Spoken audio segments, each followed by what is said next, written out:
কিডনির সমস্যায় মহা ঔষধি এই গাছ বাড়িতে রাখুন। পৃথিবীতে অনেক ঔষধি ভেষজ রয়েছে যা শরীরের জন্য খুবই উপকারী বলে মনে করা হয়। বরুণ হলো এমনই একটি ভেষজ যার বোটানিক্যাল নাম ক্রাটেভা নুরভালা। আয়ুর্বেদ শাস্ত্রে বরুণ গাছের অনেক রোগ নিরাময়ে ব্যবহার হয়। এর মধ্যে অন্যতম কিডনির সমস্যায় মহা ঔষধি হিসেবে ব্যবহার রয়েছে।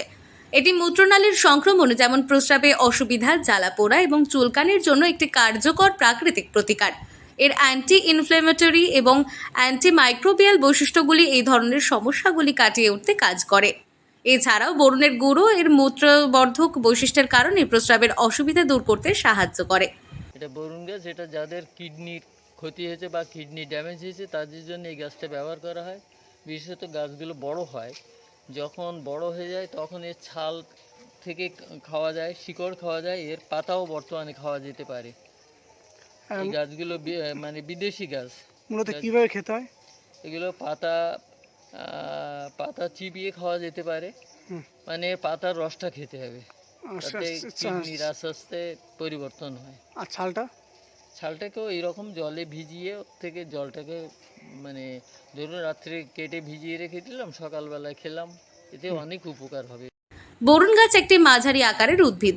এই গাছে বিস্ময়কর ঔষধি গুণ। বরুণ গাছের ছাল, পাতা ও ফুলের ব্যবহার প্রাচীনকাল থেকেই মানবদেহের নানা রোগে ব্যবহৃত হয়ে আসছে। উত্তর 24 পরগনা জেলার বসিরহাট মহকুমার বসিরহাটের কলবাড়ি এলাকায় একসময়ের বায়োসায়েন্সের ছাত্র অরবিন্দ মণ্ডল বাড়িতে রোপণ করেছেন এই গাছ। আয়ুর্বেদিক গাছ আমার এখানে যা গাছ। এই গাছের পরিচর্যাটা কি আছে?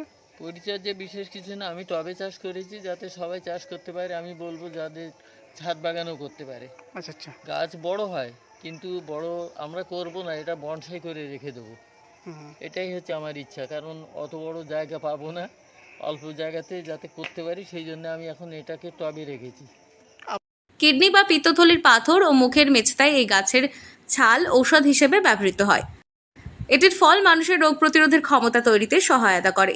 এছাড়াও মানবদেহে আরও নানা রোগে এই গাছের ছাল, ফুল, ফল ও পাতা ভেষজ ঔষধ হিসেবে ব্যবহৃত হয়।